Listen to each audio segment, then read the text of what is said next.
on these Zoom meetings on sacred spaces, and I appreciate everybody coming today and seeing everybody's wonderful faces and actually having a chance to talk to some of you before we got started. So that was such a pleasure. And I just want to go over, I think I've recognized most of the people that have been on so far. And if you're new, we will maybe go over a few of the things that happened in the previous meetings, because some of that, I guess that's lost. So we'll just start again from here. And I will, first of all, introduce myself and a little bit of what I do, and then we'll go ahead and get into some different topics. And I think I'll just speak a little bit about a few things that have come up for me in recently as far as the energy work that I do. And then at the very end, we can take some questions. And tonight, being by myself, I don't know if we'll go the full hour and a half like we had done. We might go ahead and just cut this off around 6:30, 6:45, and we'll just see how we're doing, how we're all doing here. So anyway, if for those of you who don't know me, I'm Dr. Susan Fay, and I wrote a book called Sacred Spaces: Communion with the Horse Through Science and Spirit. And I was compelled to write that book. Oh, thank you. Thank you. All right. She had it right there. I didn't have to reach down. And so I wrote that book thinking at the first, when I was going to write a book, I thought, well, I'm going to write a book about riding horses and different techniques on riding. And then I thought there's so many of those kind of books out there. And I don't know that I can add any great insight into what great people have already written about riding. And I thought and thought about it, and it just kept driving that I wanted to write a book and I didn't know what to do. And then it came to me that maybe I should write about the thing that I struggled the most with in my own writing, and the place where I couldn't find information or people to help me through my struggles and my journey.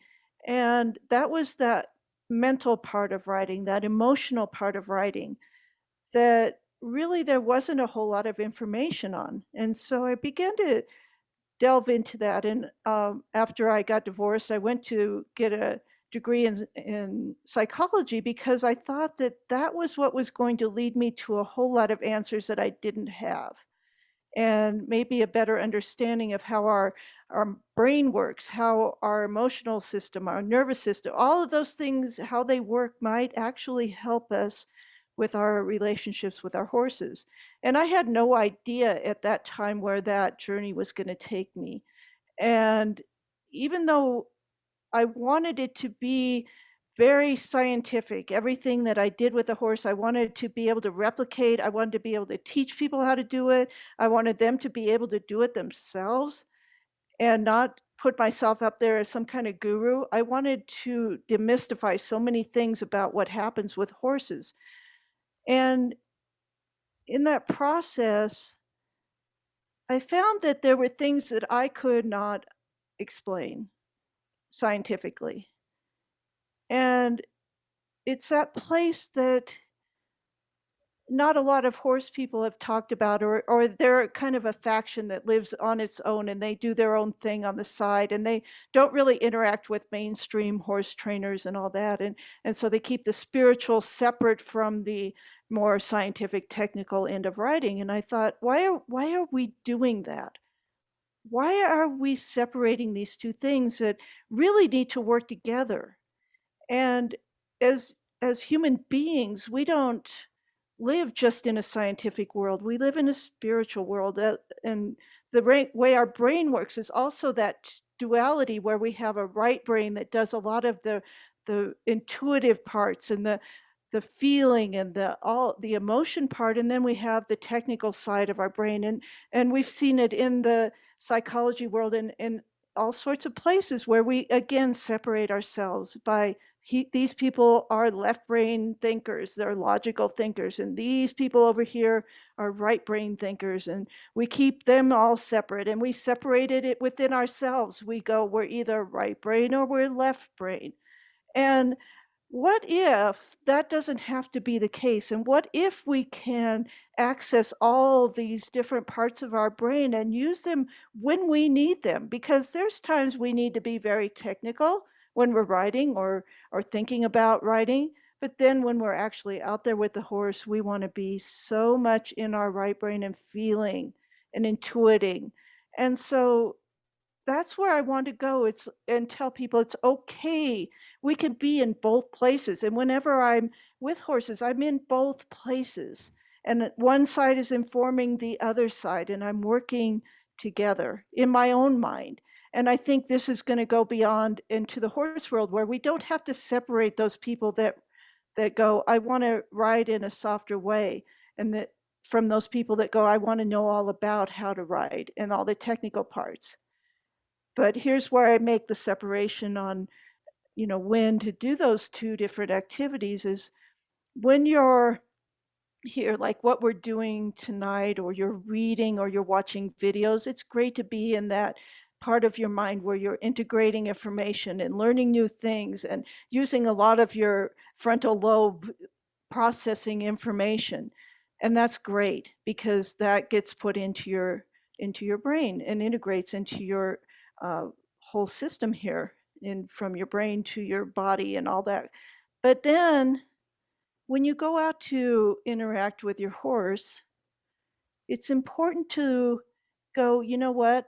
I learned about this, but I'm not going to go out there and use my frontal lobe to reason my way through something. I'm going to go out there knowing I have this information and then feeling and intuiting and noticing and being in a good space with my horse. And then that's when we see people starting to have amazing results. So I don't want to see people go, well, it's one or the other. We have to be either really logical and intellectual about our horse riding, or we have to be airy-fairy and off in the intuitive place all the time. No, we're in both. And I think that's the beautiful place. And that's where our brains, where we work at our maximum capacity as far as human beings, is in when we do not shut off one part of ourselves. And I thank my parents for, when I grew up, having us do very intellectual activities and really stressing that part, but then also stressing music, art, all those other things, so that we became more well-rounded and our brain had many different skill sets within it. It didn't just stay in one area. And I think those are the people now that are going to have an easier time with their horses. And it's not something that is impossible. If you say, well, I'm so right brain, I can't do left brain stuff. Well, I'm going to tell you a little bit about, yes, you can, and there are some ways you can start changing the way your brain operates. And it's just a matter of doing some different exercises on that and paying attention. And the same is true if you're very right brain and you go, I just can't focus or concentrate. Okay, so then there's some other things you can do to train your brain to be different and to work differently. And part of my original training, well, not my original training, but I guess it was. Now, it's so funny. I just thought, no, no. But when I was 15 years old, I started doing a lot of study into hypnosis and how our brain works and how we can really maximize our potential through how we think. And it was through visualization, it was through different means that I was able to start to go, oh, this is such a useful technique. If I can train my brain to focus on something in particular, and to shut off other parts that are getting in the way, then I can achieve more. And that's part of why I went back after my PhD and did a year in mental training and got certified in that, so that I understood how the brain worked and how we can reach our highest potential. And I draw on a lot of that in the work that I do with horses. It's not just about training the horse, it's about training the people to use their mind and their body in a different way. And none of us were ever taught that. I can't remember a single teacher in my lifetime that has ever taught me how to use my brain to its maximum potential. And I bet most of you probably would say the same thing. Um, and I hoping, are you guys, can you hear me now? Nod if you can't. Okay. All right. Because I just saw a thing come by. Here's where it's like, oh, I thought I saw somebody say they couldn't hear me. So just double checking. Um, so my dedication here is to really help people to interact with their horse in a completely different way and let them know when there's times they should be in that prefrontal cortex and really thinking and when they should be in the feeling mode. And so we're going to probably go into a whole lot of that later on in these sessions. So just to give you a update, I'm thinking a little bit about in the future about which direction I want to go and what I want to do. And I know people have talked about classes from my book, and I want to do that. And I've had this mull over in my mind about how would be the best way to teach the information from my book. And because what I'm doing is relational, I feel like I don't want to put it somewhere where it just ends up being me talking to somebody. I want to have a group of people that I give this information to in real time and that we can interact back and forth and they can tell me, I don't understand that. Can you explain it more? Or I need some help in this specific area. How does that relate to this specific area that of problem or something with my horse? And in that smaller group, in that interactive group, I could actually address a lot of those things as they come up, and that's something that can't happen in a class that I just put on a platform and you guys come and listen. And for many things we do with the horses, that may be a perfectly legitimate way to give information. However, for what I do, it's so situational and it just never seemed like the right way for me to do it. And you can put in the comments and I'll look at them later and just see if you think that is a good idea. And I'm thinking maybe classes of different sizes, maybe up to 6 people in one class, and I teach it live, and you guys come and we interact, or I teach a bigger group and maybe not as much interaction too in a different group. And so those are some things I'm thinking about on that end. A lot of what I do, it's very difficult to explain unless you're actually there and witnessing it. And sometimes I get questions here on the message board and it says, well, how do I do with this particular behavior that's coming up in my horse? And, we're very used to having people tell us as clinicians or on a Zoom or something like that, that they say, well, this, you just do this thing and then it works. And I'm going to say, there's a whole lot of factors that we don't know about. And what I have to do is see, first of all, what I would do, what I would try first, and then see the reaction from the horse. And based on the reaction from the horse, I'm going to either continue with that thing I'm doing or do something completely different. So it's never an easy, I can just tell you how to do it on over the phone or on this Zoom and then you can go and accomplish it. You might be able to, but I don't know. And so I don't want to lead people to believe that everything that I say is just in concrete and it's always that way. No, it's just like this class. And I think about teaching, it's everybody is different and every situation is different. And I feel like this is the time that instead of feeling like we need to go out and find all these mass ways of doing things, that it's really about connection with individuals, connection with each other. And that's for me the most important thing, connection with our horses. And nobody can do that but us. And I love to go in and see when I work with somebody and say, you know what, I'm not the one here that the horse is supposed to connect with. It's you. And I'm going to help you find that way to connect with your own horse, not me connect with your horse and then give it back to you and then you don't know what to do. I'm going to give you those things to do that will really help you. Okay, so what I'm going to do now is just talk a little bit uh, about energy and energy work and how that kind of plays into what I do with the horses. And I think for most people, because you can't see it, and the word energy work has different images that pop up in people's mind when they hear that. They go, oh, do you mean you get the fairy dust out now and the crystals and then we do these special incantations? And I say, no, no, no, no. No, and here's the funny part of this is my last name is Fay, F-A-Y, which in Gaelic is spelled F-A-E, which means fairy, which is pretty funny that I'm doing this work. I'm the very practical fairy, I guess. I'm just, I do all my magic inside and then nobody knows, I guess. I don't know.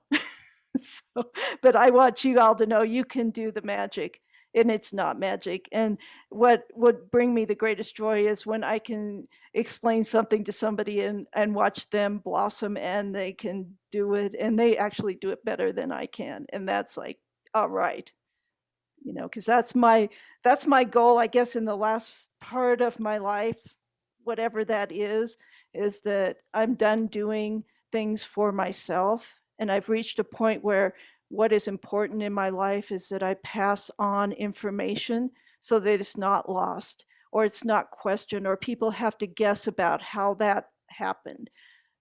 I'm hoping that through my book, which is really the very start of giving people information about the science behind how this all works, that this is going to get to be a more complex place pretty soon, because once people understand these basic parts of the energy work and how it actually happens, that then we can start really taking that information and going out the stratosphere with it. And it's I don't even know what the end place of this work would be. I don't know that I want to imagine that because I want to keep my mind open to possibilities.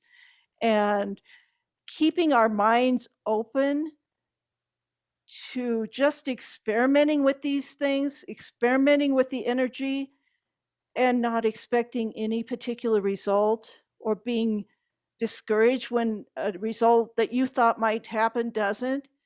No, you have no idea how many experiments I conducted over 30, 40 years that didn't turn out right. And I just kept at it. And I go, I know there's something to this, and I will keep at it until I find that answer. And hopefully I've done a lot of that groundwork so that you guys don't have to go back and do that experimental phase where, oh man, that didn't work. Now let's try this. So pretty much the book is about, here's the nuts and bolts, the very basic pieces that you can take and make a complete 180 in your relationship with your horse. And once you start doing that, you can never think in a different way again. You can never, I have to warn you, you can never go back to watching different kinds of horsemanship with the same eye. Once you get this knowledge, you'll be able to go, wow, I know what's happening. I know why that horse isn't doing that thing. I know all of this now because I can see it and I realize that it's science-based and here's what must be happening. So the energy piece, and I'm thinking most of you read the book, but I'll kind of just go over it just briefly about how the energy works and how I see it happening in my life. And I think that uh, just based on how often I've done it, when I first wrote the book, I thought, well, I don't know for sure that people will be able to replicate this. I can tell them what I'm doing internally and what I'm observing from the horse, but I don't know if they can do it again. So I went through different phases of, let's see if I can teach them, if they can get there. And yes, what I'm finding is that the number one thing, and I talked about this on the very first class, was the number one thing that changes more than any other thing you can do, because it's so easy, is to change your breathing. And we talked about that in the first class. And just to do a review, um, on the breathing place, I don't do anything that requires us to do a lot of thinking. Okay, so I want to make the breathing super easy. Okay, so you don't have to go, wonder if that was 4 breath in and 5 out, or 6 in, 10 out. Because all of that you do right here by thinking those things when you're with your horse are going to cause a disruption in the energy and the connection. Okay, so I'm going to give you things, you'll practice them before you go out there, and then you're going to say, oh, breathing is easy. Okay, and this breathing is super easy. All you have to do first is just notice how you're breathing, whether it's from your stomach, your diaphragm, whether if you put your hand there, your stomach goes out, or do your shoulders go up like that when you take a breath. Just watch people as they're breathing, and you'll see if they're shallow chest breathers like this, and it may be just a little bit like that. You'll notice chest breathers, or they're shallow breathing, so they're not really moving very much. Or are they breathing deeply, getting oxygen to all parts of their body through that deep diaphragmatic breathing? So the very first thing with the breathing is just to notice how you do it, and then practice. Whenever you have a minute or two, just practice and notice where you're breathing. Am I chest breathing? Oh, okay, let me put my attention down and now breathe through my stomach and breathe deeply. Okay, and so that's really a simple thing. It's just training yourself to go through and say, oh, how am I breathing? Okay, let me check. Okay, I need to change it. Okay, and the more times that you check in on yourself and you change the way you're breathing, the more it will become a habit. Because pretty soon you'll no longer, if you're shallow breathing, chest breathing, and you start practicing the other one a couple minutes every once in a while when you get a chance, you'll find out that that starts becoming the normal way you breathe. And then when you get excited, you may go back to this chest breathing. And why I focus so much on breathing is because it has such a profound impact on our horse's performance, on their state of anxiety or not, or their state of relaxation. And it's one of the easiest ways we can take a stressful horse and calm it down fairly quickly. And it's just through our breathing. So, adding to, it's more than just how we're breathing. When you get to where you're feeling like you can do that and your breathing is becoming regular and deep, and you're feeling it go through your whole body as you inhale, and you imagine you're exhaling out anything you don't need, any tension, any toxins in your body. You can just imagine that they're all going out in your exhale breath, and you're inhaling clean. And if you think about our breath, our breath is really, air for us is a nutrient. And if we don't have air for 6 to 8 minutes, for about 6 minutes, we're brain dead, and 10 minutes, we're dead for the most part. So it's one of the most vital nutrients we have available to us. It's free, and we should be using that to the maximum potential for us, for our health, for our well-being. And when we breathe deeply, we have a better ability to access our brain. It works better, it's clearer. So all of those things are great benefits of that nutrient called oxygen. Okay, so that's why I will, with everybody I work with, that's the very first thing we check. Where's your breathing? How are you breathing? And then, how quickly are you breathing? Okay, so we have such a stressful society, and everything that's going on has stressed us out. So you will notice, if you pay attention, you'll see people both shallow breathing and breathing very rapidly, almost hyperventilating. Okay? And so that is not a state of health. That does not lead to a state of health. And one of the quickest ways we can reduce our stress is to breathe slower and breathe deeper. And so adding to your exercise about when you're checking in about your breathing is start to notice what your respiration rate actually is. And when I do that, I basically will take 2 minutes out of the day. I'll be going through the day and I'll take 2 minutes out and go, okay, I'm going to focus on my breathing. How quick am I breathing? I'll time it for a minute, and one inhale, one exhale is one breath cycle, and I'll see how many I have.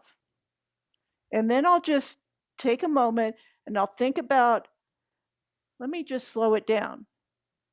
And don't go, I think I just need to slow it down. And don't get all in your head about it either. Never get in your head. Nothing I do is going to matter one way or the other. So you just go, okay, just in my place of relaxation, let me see if I can slow it down. You don't even have to say how much, just slow it down. So you have just given your brain a directive. Slow down my respiration. And now just do the experiment for a second minute and see what happens. And I can tell you, when people are at my clinics and we do this exercise, the first time they do it, they're usually within the 12 to 18 breath cycles a minute, which is what most people breathe at that place. So they're well within normal. Sometimes you'll get somebody that's a little anxious and they're up in the 20s. But when they do it the second time, they can shave off 5 or more breath cycles a minute just by thinking to themselves, I'm going to slow my breath down. I mean, that's huge. When you think that it wasn't very difficult to give your brain a directive and it goes, I got this, I'll just slow it down for you. And you didn't even tell it by how much. And it just said, oh, is that good? And then you check it again. It's like, wow, that's good. And then maybe the next part of the day you go in and you start out at your first time that you check your respiration, and it is a couple breath cycles slower than when you first started. And so you're going, wow, now I'm starting to, just on my own, after I gave that directive, I'm actually slower breathing now, and I'm deeper breathing. And then you just keep practicing that. And you take it in when you work with your horse, and you just experiment. I love to do the experiments. As if anybody knows me, I don't go, you have to do this exercise because the exercise means it's strenuous, and I'm not about that. So we will just go in and experiment. And when I go in now, I've done it for so long, and I mentally check in before I go into an arena or step in next to a horse or anything. I check that, and I pretty much know where I'm at because I've timed it so many times. I kind of know what that feeling is when I'm in a certain place, and I go, okay, I'm good. And so a lot of times we'll see horses, like I said, they will just relax based on your breathing. If you can maintain that, they will, what we call, entrain or copy to your breath. So you have so much power over a horse by just your breath. It's unbelievable. So I would take that in and practice that one, and just thinking about, this is on the ground, and I'm thinking, okay, most of the time when I'm working with a horse, I stay in, it's around 4 to 5 breath cycles a minute. Okay, so that's super deep breathing, super slow, super relaxed. I can be up like this and doing things and still have that slower respiration. And because I can, what you're doing now is training yourself to pay attention to how your body feels when it's breathing slower and all that, so that if you step into the arena or a round pen with a horse and you're checked in before you got in there, and then you step in and all of a sudden you can feel your respiration increase, and you may even feel your heart rate increase, you go, oh wow, that's the horse. He needs some help here. I'm going to help him by being very calm here and see if I can bring his heart rate and respiration down. Okay. And I don't proceed. If I step in and that horse draws me in like that, and I feel like he's increasing all my my respiration and heart rate, then I don't do anything and I just wait there until I can feel like I can come back down. Because what I'm going to do is set the example for that horse of how I want him to feel. And that part of when we breathe slower, we're signaling to the horse that the situation is safe, that he's safe. Because what does something do when it goes from parasympathetic relaxation into sympathetic nervous system responses, which are fight or flight? Respiration is one of the first things that increases heart rate and respiration. So if you're breathing up here and you're breathing fast, you walk in with that horse, he's immediately on alert because you've just told him there's probably a stressful situation here and we need to be aware. And you might get the horse that doesn't necessarily do much, but it's very like on alert. It's looking around. It's trying to figure out like, okay, I don't know where the danger is. My owner or the person here is signaling to me through the energy that something is wrong, but I can't see it. And so they're just a bundle of nerves. And so that's why I find it so important that if there's nothing else you can do, if you can maintain that breath cycle and that slowness and give your horse a safe place to go to, you're going to find that the horse begins to relax when you're around. Okay. So I've kind of lost let me see if I've lost I haven't checked the chats because if you know me very well, you know that I talk about also our brain, and it's very hard for our brain to multitask very effectively. Like we can do it, but we don't do either thing very well. So if I pay too much attention to the chat, then I lose track of where I'm at as far as talking. But what I can do is afterwards, I'll see if I can look at the chat, and also you can send me any kind of emails or message me on Science and Spirit of Horses Facebook page and let me know that you have a question, or let me know on Science and Spirit of Horses how the exercise about breathing maybe made a difference for your horse. I'd love to hear those kind of things. And that way we can speak through there. You can ask questions on that Facebook site, and I can kind of help you and direct you if you have any major questions on that. So, oh, it's so funny. I was going to start recording and I forgot it, so I'm going to have to rely on. I'll rely on the other recording here, Gail.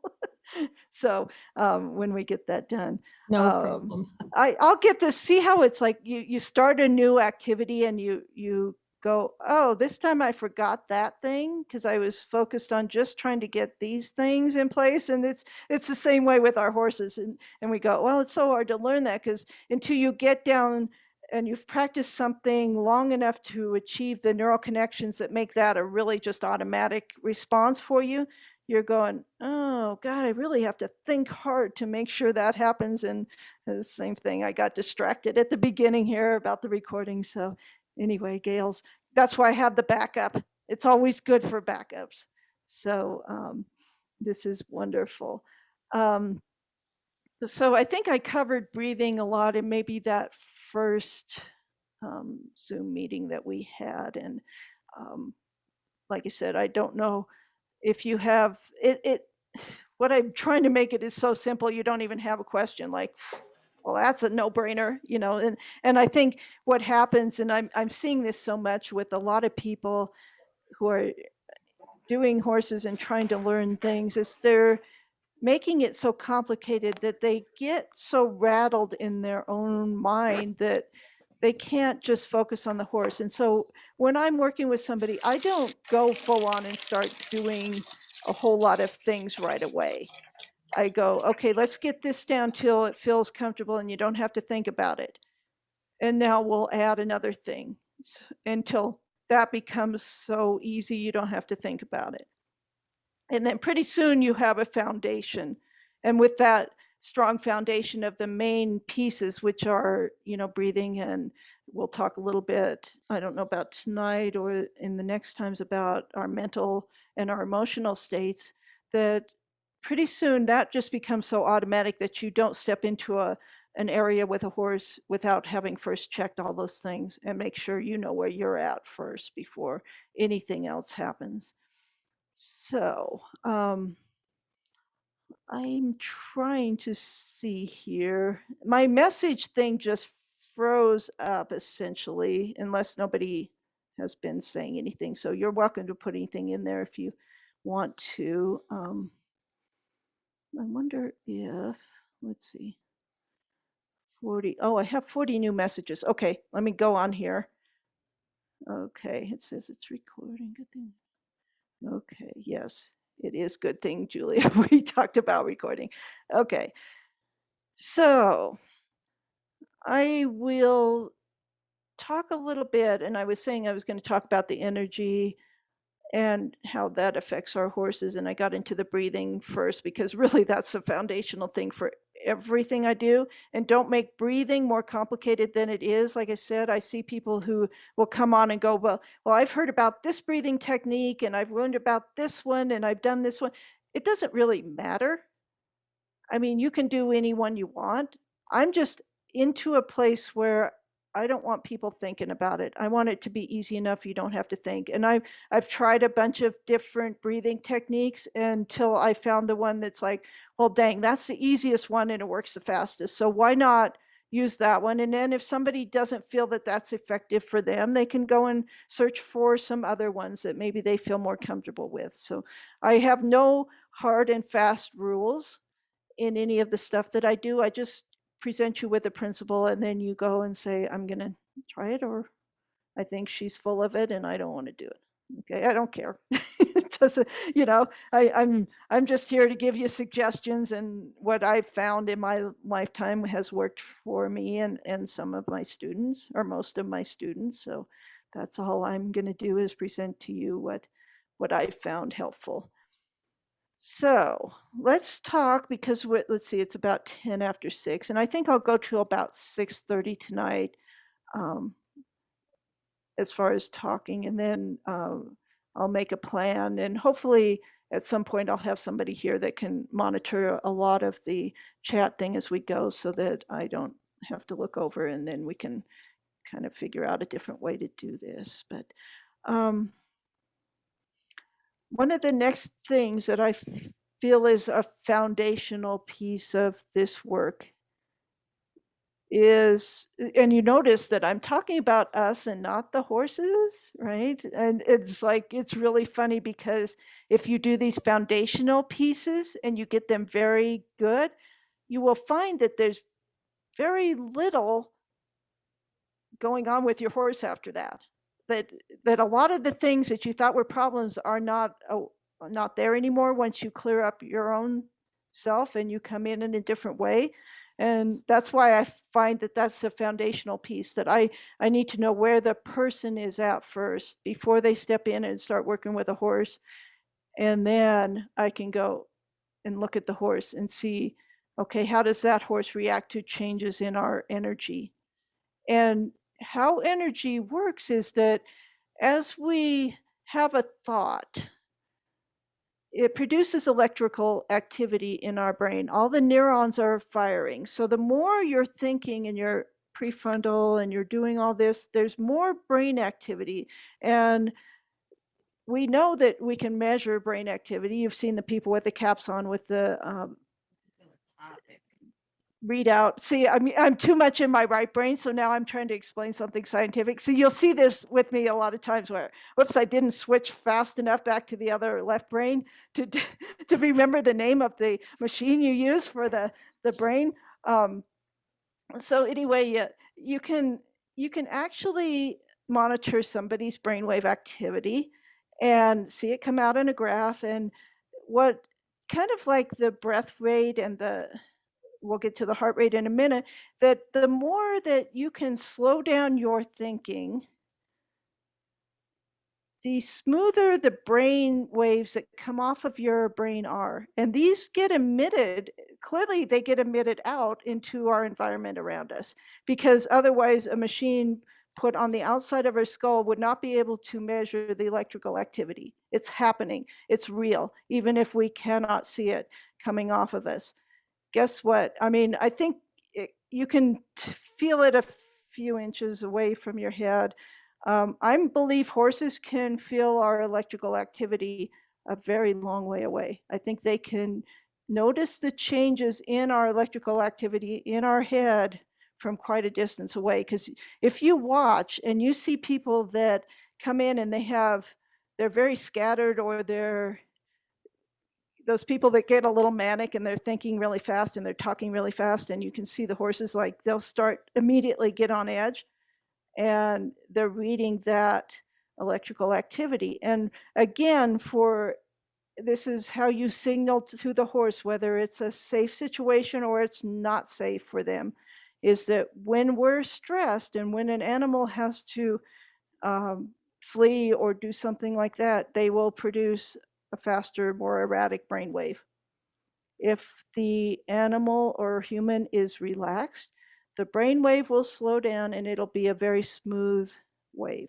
Okay, so you're essentially going from what we call beta brainwaves, are the fast brainwaves, and there's different levels of beta brainwaves. When you're really thinking fast, or you're doing some mathematical problems, or you're really using that prefrontal cortex a lot for thinking, you'll be producing really spiky, fast brainwaves. Okay, so they can be either good or bad. They may help you do that mathematical calculation really well. They may help you get through and do a lot of activities, but they're not very helpful when you get in the saddle, because when the horse feels and detects that electrical activity and it's very fast and it's very erratic and it's thinking a lot, they get on alert. And you can watch the changes. I don't know if, as you are in these different brainwave states, you can start watching your horse's reaction to them, because if you're in that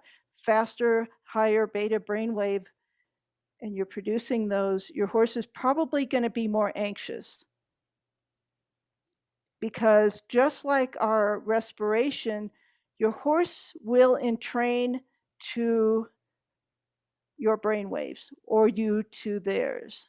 So the highest brain wave in the field, the strongest brainwave pattern that's being produced within this field of energy around your horse, around you, is going to cause all the other brainwaves to entrain or copy it. And so that's why it's very important, and you've probably seen it happen when you have a horse and it's calm and you've got a bunch of people in the barn and everything's calm, and then the one person walks in and all of a sudden chaos, and the horses are anxious and they're pawing and they're doing all these things. That's because they came in producing a very strong beta brainwave and were signaling to the horse and everybody else around them that you guys better be on alert, something dangerous might be on the way. Okay, and so if I have someone that's, let's say, very scattered people, if they say they're ADD or ADHD and they come in and tell me, okay, I can't focus, and that's another indication of high beta brainwaves, is you can't focus. They're all over the place and you're not able to focus. So if I can take them and help them get into a slower brainwave pattern, which then goes down to what we call alpha brainwave, then they will be able to get more focused and quit paying attention to all the things around them, because they're almost hyper vigilant when you're in that really high beta. And that's why people say, well, my horse, it just notices everything around. Well, that horse is in too high a beta. It's scanning everywhere around. If you can get that horse to slow down, then all of that distractive thing, they're no longer looking for all those distractions. They'll just naturally start coming down and becoming more focused themselves. But you have to be the one that shows them that place by being there yourself first. And that's, I think, for me, that's our responsibility as people, is to start paying attention to what we're bringing in and expecting our horse to deal with, and then getting mad at them when they go, I can't handle all that stress you have. I can't handle your fast breathing. I can't handle your brainwaves being erratic and fast and being unfocused. So I'm just going to do the same thing because that's the only thing I know to do. So, as we talk about with the breathing, I talked about doing that before I go in and being aware of what you're thinking. And that's why I tell you, I don't want you over analyzing when you go in to work with the horse because that's producing those higher beta brainwaves. And if you can just slow them down, you'll be in a better place to communicate with that horse, connect with that horse. And I think one of the easiest ways to go from that high beta brainwave down into a slower alpha brainwave is to merely close your eyes and breathe. So here's another very simple thing to do, okay? And a lot of times if I'm with somebody and they've got that high distraction, I will actually hypnotize them because all hypnosis is changing brainwave states. It's changing people from beta to alpha to maybe to even a slower theta brainwave. And that's all you do when you hypnotize somebody is you take them from one brainwave state to another. And when they get into the slower brainwave states, they naturally relax and they naturally become more intuitive.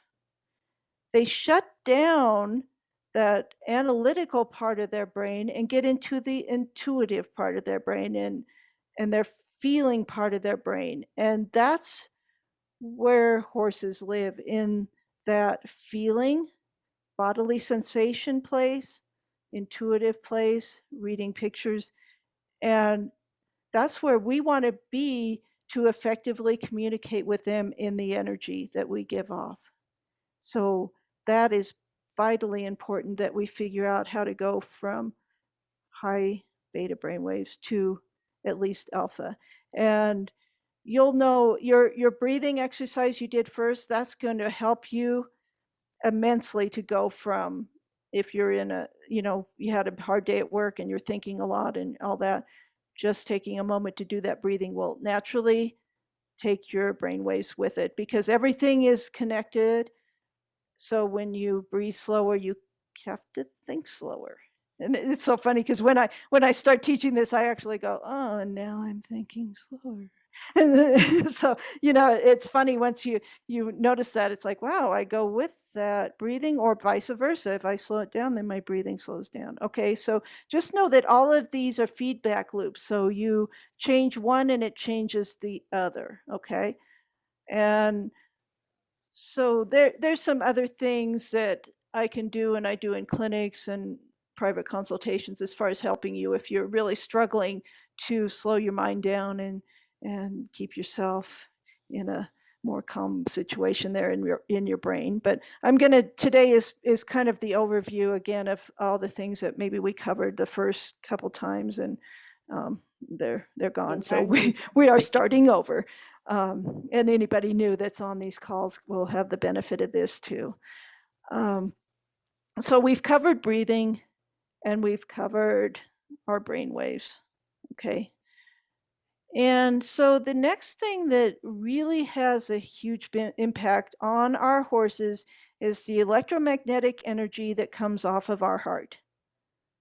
And you can look at heart math, you can look it up. There's lots of research on this. You can actually get something called an M wave. It's EMWAVE, and it actually tells you what your heart coherence is. That doesn't mean heart rate. It's how, because actually what happens with the heart, it shouldn't beat regularly. It shouldn't be like steady, steady, steady, thump, thump.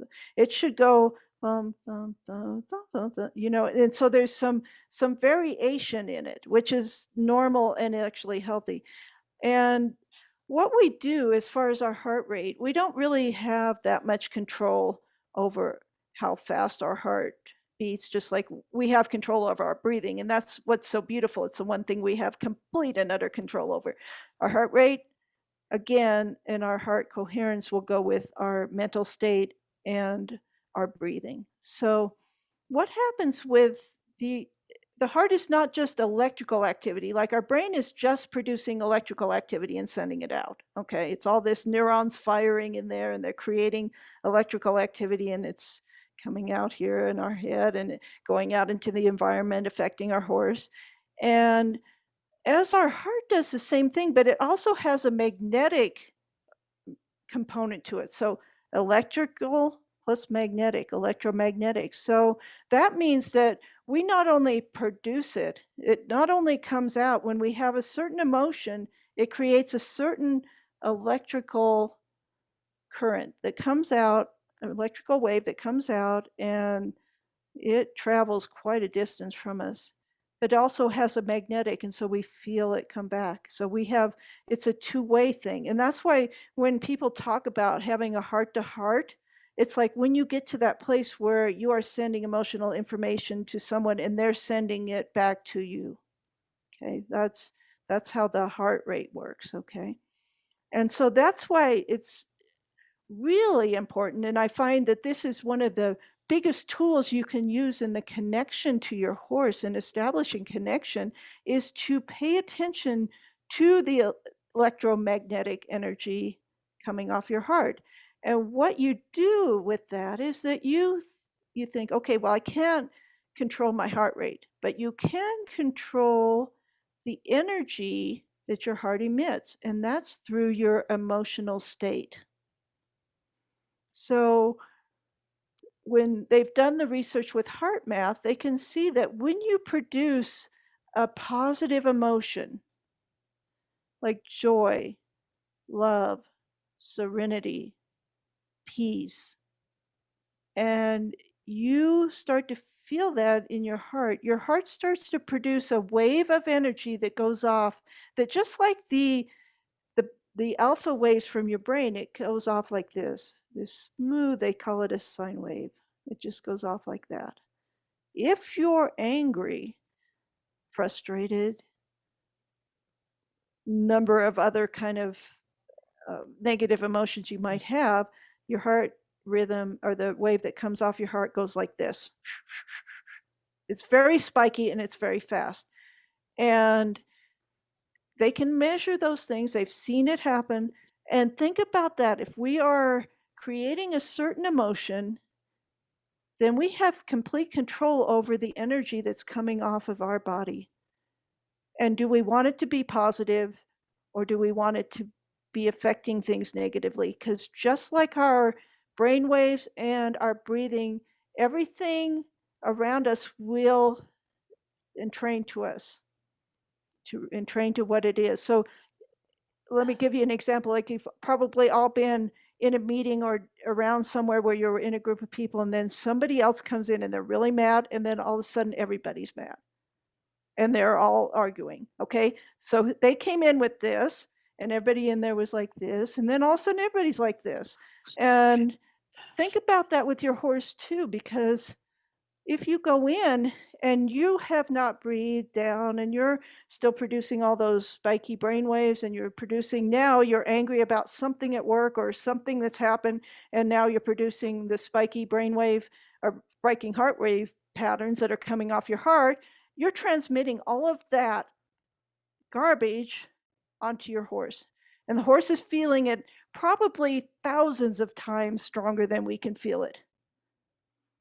And he's going, oh God, here she comes. Here she comes. Oh, and so I have people when they're first doing the connection, they go, I can't connect with my horse. I can't connect. And it's like, well, no, I can see why, because you need to connect. And what is that?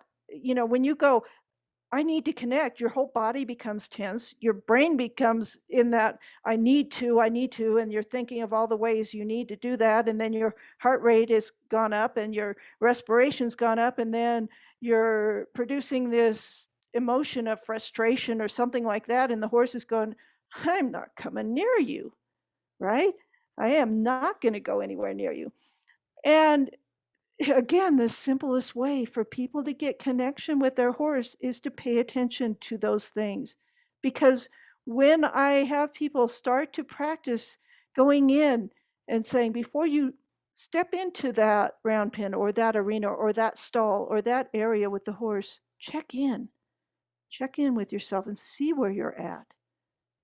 Notice, am I producing a nice slow wave that that horse might want to be around, or am I signaling to that animal that it's a dangerous situation?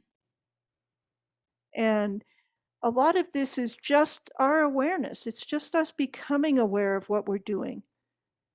And there's people that just naturally go in and go, okay, I'm with the horse, and it's like good, and the horses do all this stuff, and they look like they're brilliant trainers, and really it's just the horse likes being around them, and because it feels good. And that's part of this energy that I'm talking about. It can be measured and we know it. And so if we know it, then we need to do better with it and pay attention. And it's if it becomes where you start checking in, no matter if it's just with your horse, I take it everywhere and I play the experiment. Let me walk into the supermarket, and before I go in, I'm going to check all these boxes: breathing, heart, mind, okay, good to go. And you will see people act differently.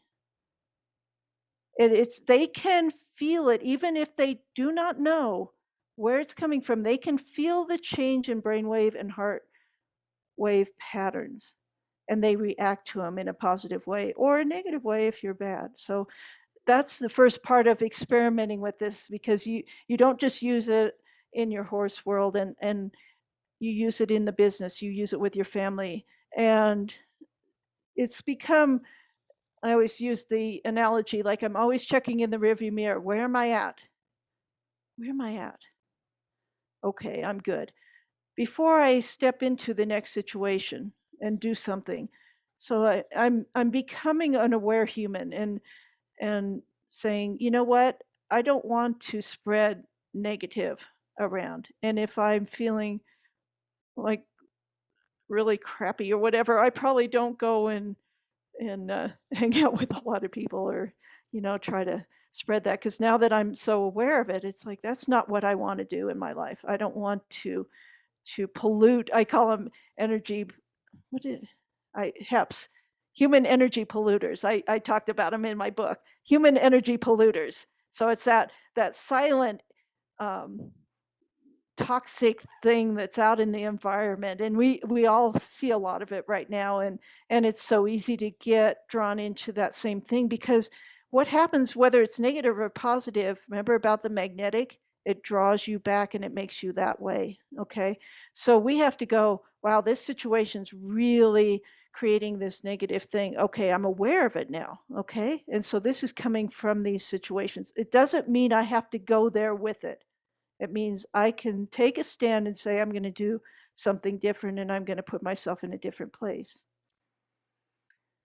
And just as a side note, as we kind of go on, and I'm not talking about the people that produce those, you've probably seen the people that go around, it's like, I'm so happy all the time, and they're really not, right? And so it's not fake. It has to be real or it doesn't work. Okay, so this is where you practice at home. If I can't produce that, a lot of times, like some people come in and work with me and go, I don't know if I've ever felt that emotion, like say serenity or something. Serenity is such a beautiful one. But I go, okay, well then try your best to close your eyes and think about what it might be like. Think about what serenity might feel like. And then what I'll do for them is I'll go in and create that in my heart and in my mind. I'll create a feeling of serenity throughout my body and start producing that one. And so in that way, they can start in training to that energy that I'm producing, because it'll start going over there and they'll go, oh, I am feeling better. So it gives them that chance to get that feeling, because once you have the feeling and you experience something, you can reproduce it again. So I'll have them go, okay, now you're in that space. I want you to take a snapshot of this very moment, how you feel, what you're thinking, what you're doing, because the next time you want serenity, you will imagine yourself back in this spot doing this and feeling this way.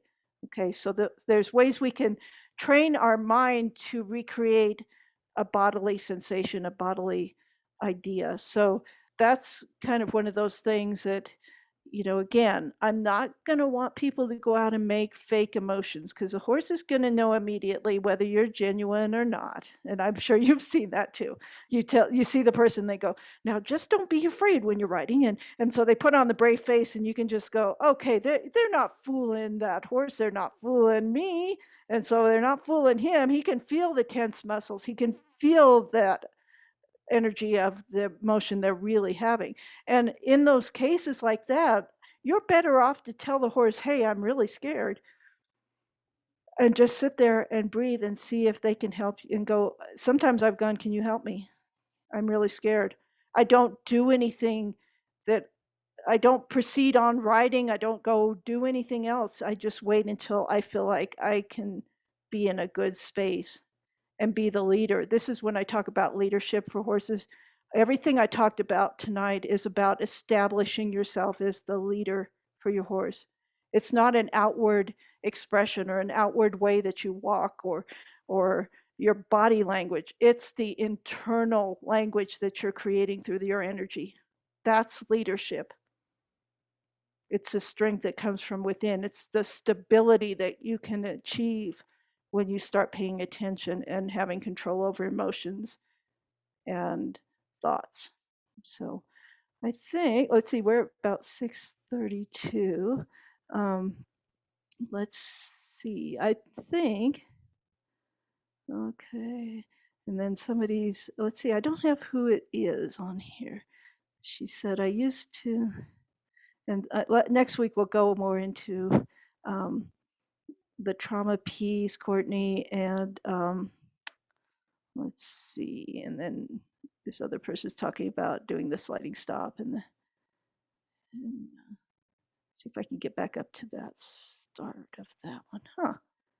Okay, I guess I need the remedial thing on the chat, so it kind of got stuck. It might be just my computer tonight because it usually just runs here. So I will look on that. And I know I kind of talked a lot, and I can kind of see if anybody wants to, I don't know if I can get everybody on here at one time, as far as if anybody wants to add something. I think I could just have Gail, I don't know if you can see everybody, and maybe see if anybody has a question or wants to unmute. Just go up to your view in the top right. Yeah. And you should be able to get the big view. And then if you ask somebody just to put their thumb up. Oh, the view. Like to okay. Speak, and then gallery. Unmute them. Yeah. Oh, I got the gallery. Okay. Okay, I'm going to mute myself now. Okay. All right. So we'll just take a few minutes here, and if anybody has a question, I've got a quarter of the people on here at a time is all that's fitting on my computer, but you can just wave, and maybe Gail can see them too. Here, I'll just kind of scroll through and see if anybody wants to say anything. Or Carolyn would like to say something. She's okay. All right, go ahead, Carolyn. So I just had a question about sort of what you're talking about, all the energy and the breathing, and I do that, and there was one section in your book that you talked a little bit about your intentions, and that you want intention, but you don't want to go in with a desired outcome because you're forcing something. So I think I'm struggling a little bit with when you go out to train, you have an outcome that you want. So how do you balance that? How do you balance that intention with not forcing and staying in these states while also trying to achieve some of the training aspects?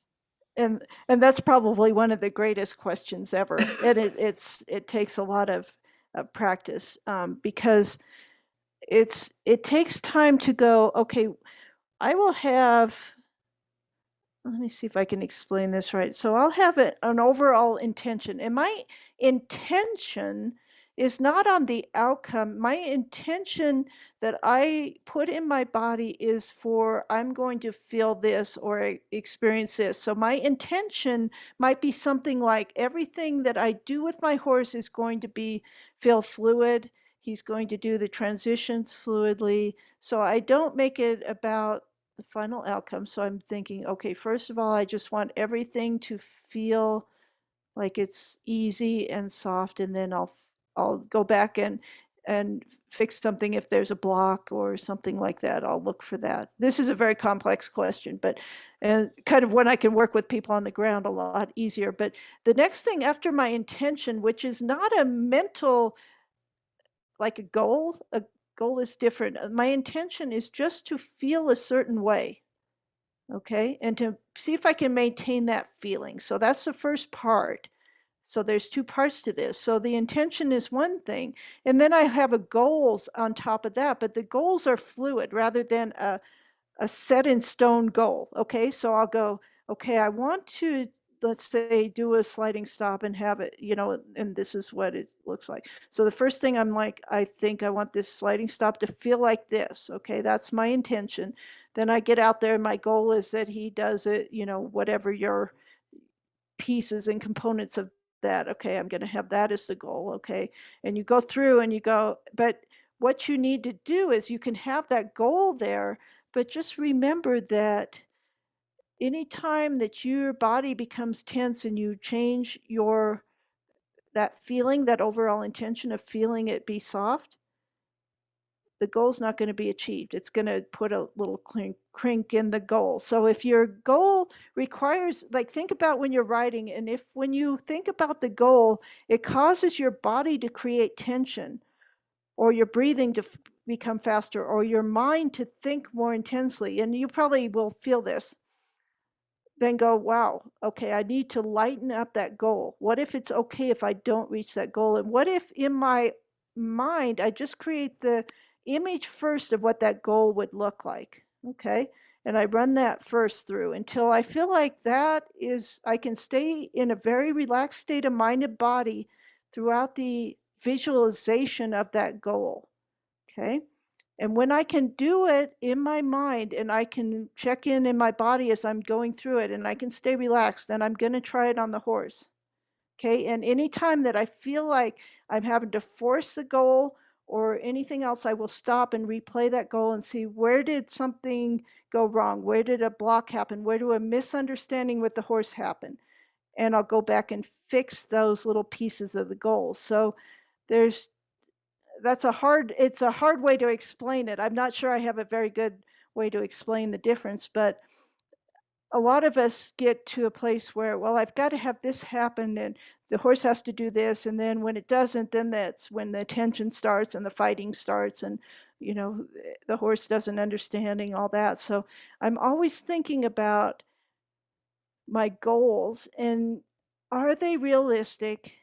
And can I stay relaxed? And is my horse able to do it? Or do I need to break that goal down in something that's its little component parts so that I can be able to stay in that relaxed state of mind and body throughout that whole thing, and then add the new piece that may be a little challenging and see if I can go, okay, it was challenging for you for a minute while I was writing, and now we're going to show you relaxation so you don't have to do this in tension. Okay, because that's one of my biggest things with writing and all that is that I don't work through the tension.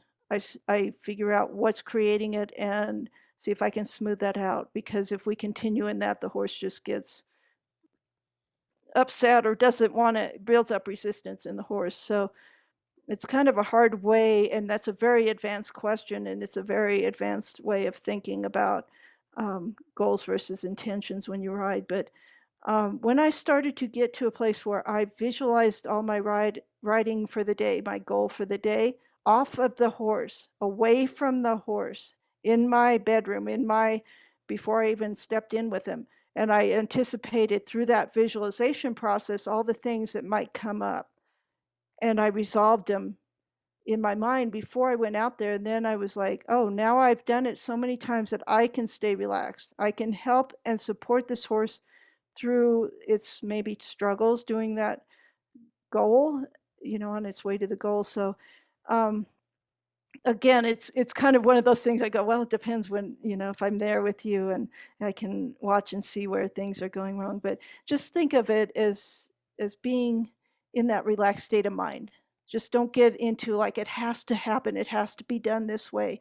And I noticed that, there's a lot of people that have called me, but what about the people on the sidelines who say, you should be doing this or that by now? And they're going, well, you should be able to do that.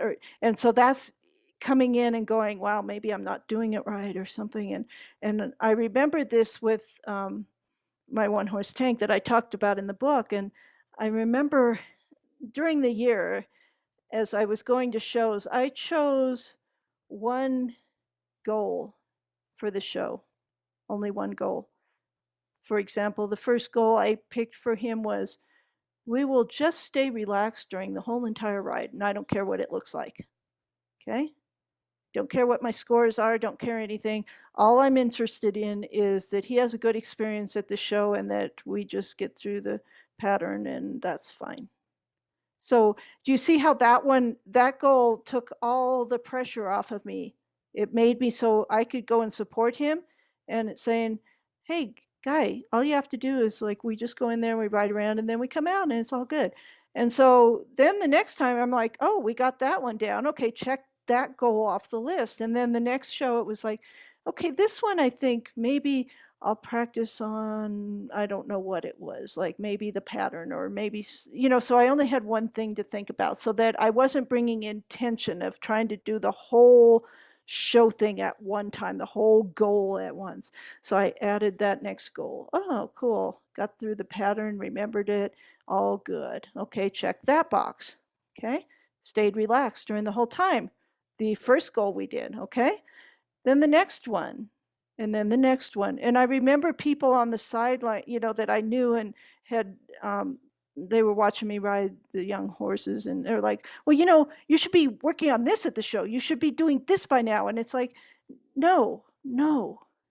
My goal is only going to give him what he can do, what I can do, so that no tension is brought in.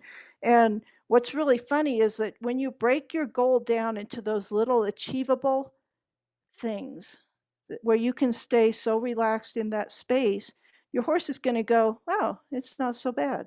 I kind of like this showing. And at the final show of the year, each time I added one more thing to my goal for that day or that show. And then by the end of the time, I'm like, oh, good.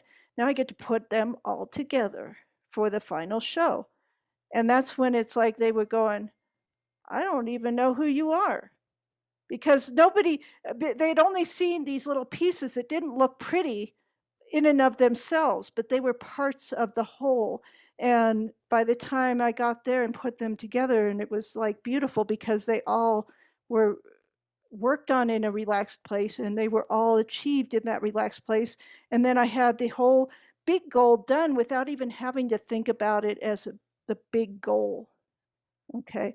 And so I don't know if that helps you out at all on this, but just I think the underlying thing with everything I do with the horse is about how relaxed do I stay.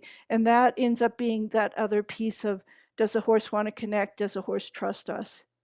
Because we never get to the place where we're just forcing our goals onto them. We're giving them the chance. It's like, I'm going to help you. I'm going to help you. Okay.